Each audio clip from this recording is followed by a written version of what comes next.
the streak you've been on, which is things aren't not working? So important. I mean, the standings are one thing. We're just continuing to chip away there, and for our team morale, I think it's more important there. We've been working so hard in practice to be resilient and, find ways where we can be strong and tough and brave and all of those things, little things that we've been practicing. So it's so important to come out today and prove that the hard work that we've been putting in can pay off. After that first set, what was the feeling of, on the bench as far as how to try to get going? Yeah, two things. On the court, we had to rebound. We have to be resilient. We have to find ways to score, and we have to find ways to keep it alive, play good defense, and then set ourselves up into good situations. We don't need to kill every single time on every single attempt. We just need to keep it alive and potentially get an easier ball back, so then we can create a split in the block, and then we can get the kill. So stamina is a huge thing. We're trying to wear out our opponent, and when we get our opportunities to bang, then we can. What did you feel like wasn't working in serve receive, especially in that first set? Because it seemed like they were able to really use their serving to their advantage. Yeah, unfortunately, that's been a trend lately, showing up pretty cold. I'm not quite sure how to diagnose that. We spend the most time in practice serving and passing, as do most teams. So I'm not quite sure why we show up so cold, but we're going to go back, watch the film, and kind of see where we fall short maybe in the beginning there. We had 7 reception errors in set 1, and we pointed that out right away. That's never going to get it done against any team. But we have to trust in ourselves, and Mallory and I were just in the pastor's ears, like, we trust you, now trust yourself. Quit being so much in your head, just play externally and trust yourself. You guys have been playing for so long that you know what to do, and you've got to be brave in these moments. What did you like in the second and third sets as you started to find some momentum and start to put points on the board? Yeah, it just seemed like from person to person on our side, we were bettering the ball, we were putting each other in good spots. Sometimes we get so caught up in what the other team's doing that it didn't seem that way this time. It seemed like we were really focused on our side and the quality of ball on our side, and magically it works. That's what we've been preaching the whole time. That's the whole game.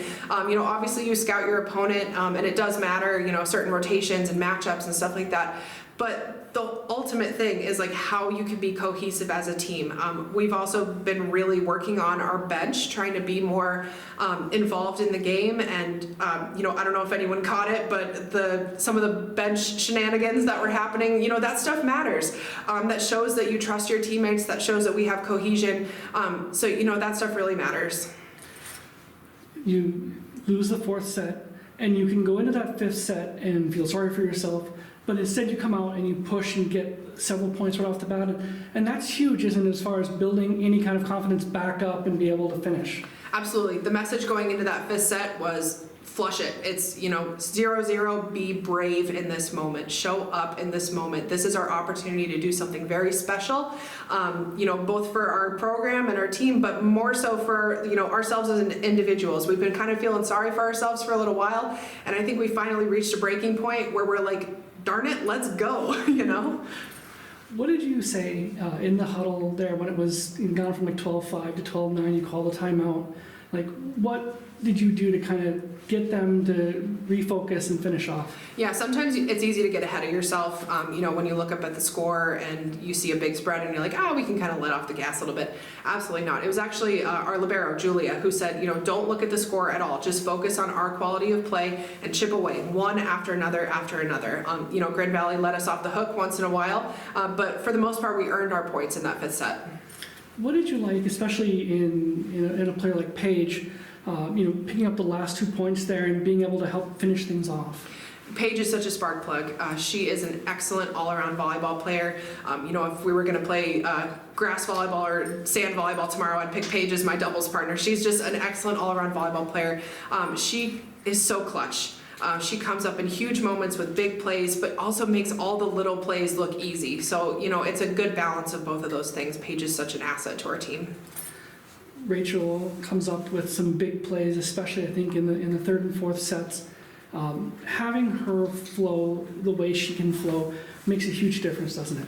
Yeah, and Rachel is still pretty green on the outside, so she's learning that, you know, not all your kills need to be flashy, and not all of them need to be putting a dent in the floor. Especially on the outside position, you're getting a lot of variability in the setting because it's the outlet position, especially when the right side is not up, say the setter's front row, the outside gets so many attempts, and she's next to the setter in the rotation, which means she's up with the setter twice. So she's learning, like I said, that not everything needs to be a big banger kill. You can just kind of chip away or get creative with how you score. But yeah, she's definitely improving. What did you like in how Maddie Kreider used so many different weapons throughout the match so that there wasn't one that they could really focus on? Yeah, Maddie Kreider is just continuing to impress me left and right. It's a lot of little things. She is the first to speak in huddles, both in timeouts and in, you know, the challenge mini timeouts. She knows where the other team is. She understands blocking matchups. She understands, you know, how to put two hitters going one way and then set the other hitter one-on-one the other way. She was coming up and asking all sorts of good questions, like, is so-and-so front row on the other team? You know, like asking really good in-depth volleyball questions. So she just has such a bright future, and in the moment, in the present, she's showing up, and I really trust her so much with the ball right now. Julia ends up with 2 aces in that final set, and they were both big moments, and you need that out of a senior, don't you, when you're looking for that leadership? Absolutely. You know, Julia was kind of struggling early on in that match. She was a little unsure of herself in the serve pass game, but you know, you just, as a senior, there comes a certain point where you just put your shoulders back and you just go for it. So I reminded her to trust her training, you know, trust her belief, trust everything, and just go for it. So it's a good thing that she was able to find it at the end, and she started to play with some more joy and a little less hesitation. So, you know, when we're playing with joy, especially in the libero position, especially Julia in particular, we're golden.